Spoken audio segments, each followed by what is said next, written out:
Tennessee State Republican Representative John Carr is challenging ultra-conservative Senator Lamar Alexander for his seat. And according to Carr, Alexander is too liberal. Yes, the uber-conservative is too liberal. Listen to what this guy was saying about abortion and guns on a local radio show. Michael, it's very, very important we get an understanding of the premise. And here's the premise. We focus too many times on issues without an understanding of what the principle is that is involved. And my point is this. If you get the principles right, if you understand those first principles, really understand them, and you can understand what they are and why they are, then the issues really aren't that difficult. They really aren't. I mean, for guys like you and I, we understand why the right to an abortion is an abomination, because it's the principle of life. Right. So it's the issue takes care of itself. Well, guns are a great example because the Second Amendment does not come. Our ability, our inalienable right to protect ourselves, our wives, our children, our family, and our possessions, it does not come from government. The Second Amendment acknowledges something that already exists. And so I don't care what kind of dilemmas you're having, unless you're going to abandon that founding principle, there's no discussion.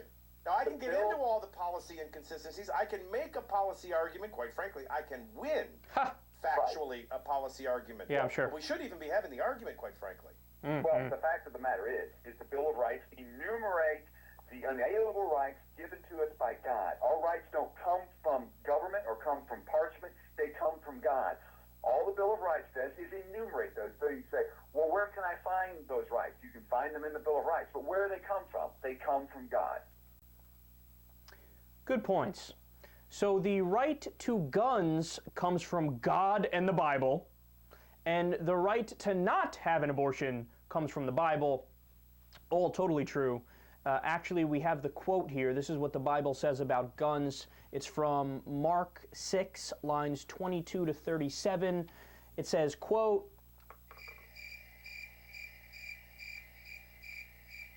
oh, that's right. It just so happens that guns didn't exist when the Bible was written, which is why it doesn't mention them. They were created in 13th century China. And then when it comes to abortion, again, fantastic point here. Here is the quote from the Bible that talks about how you have to outlaw abortion and it's not okay.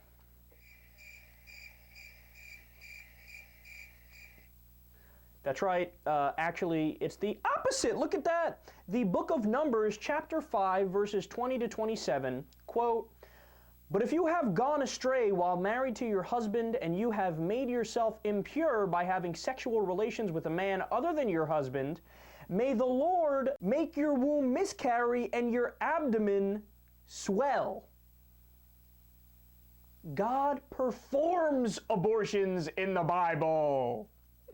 So I'm always impressed by the ability of conservative Republicans and fundamentalists to quote the Bible or pretend like they're talking on behalf of the Bible and God, and they have no idea what's in the Bible and what comes from God. It's unreal, man. You know what you find almost unfailingly?